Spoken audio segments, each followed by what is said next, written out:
STROYWITH সেবু। নতুন নতুন গল্প শুনতে চ্যানেলটি সাবস্ক্রাইব করুন। এক সময়ের কথা, একটা মাটির নিচে এক বাঘ ছিল। সে ছিল খুবই কর্মঠ এবং চালাক। কিন্তু তার জীবনের মূল সমস্যা ছিল, সে সবসময় ভাবত সে খুব ছোট, আর তার কাজে কোনো মূল্য নেই। একদিন বাঘটা তার ঠোঁটের এক কোণে খাবার নিয়ে বের হলো। হাঁটতে হাঁটতে সে একটি বড় হাতির দেখা পেল। হাতিটি ছিল খুবই শক্তিশালী এবং গর্বিত। হাতির সামনে বাঘটি একটু নড়ে নড়ে বলল, হ্যালো ভাই, আপনি কি আমাকে কিছু সাহায্য করতে পারবেন? হাতি গর্বের সাথে উত্তর দিল, হ্যাঁ, আমি তো শক্তিশালী, আমি তোমার মতো ছোট প্রাণীদের সাহায্য করতে পারি না। বাঘটা মনে মনে ভাবল, তুমি ভাবছো সবকিছু শুধু শক্তির দ্বারা করা যায়? এরপর সে হাতিকে একটি চ্যালেঞ্জ দিল। বাঘটি বলল, আমি যদি তোমার শক্তি পরীক্ষা করি, তাহলে তুমি বুঝবে যে সত্যিই সবকিছু শক্তি দিয়ে হয় না। হাতি চ্যালেঞ্জ গ্রহণ করলো। বাঘটি শুরু করলো তার পরিকল্পনা। সে হাতির পায়ের নিচে বিভিন্ন বাধা সৃষ্টি করলো এবং হাতিকে প্রতিবারই সেই বাধাগুলি অতিক্রম করতে কঠিন হচ্ছে।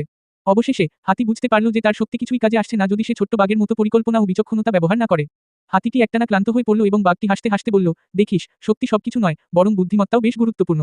হাতি এবার বুঝতে পারল এবং সে আত্মসংযমের সাথে বলল, তুমি সঠিক বলেছ বন্ধু। আমি তোমার সম্মান করি, তুমি ছোট, কিন্তু তোমার বুদ্ধিমত্তা তাই বৃহৎ। এইভাবে বাঘটি হাতির কাছে তার গুরুত্ব প্রমাণ করল। তারা দুজনই বন্ধুত্বে আবদ্ধ হয়ে গেল এবং একসাথে নতুন চ্যালেঞ্জ মোকাবেলার জন্য প্রস্তুত হলো। এই গল্পটি আমাদের শেখায় যে স্রেফ শক্তি দিয়েই সব সুরাহা সম্ভব নয়, বরং বুদ্ধিমত্তা ও বিচক্ষণতা প্রয়োজন।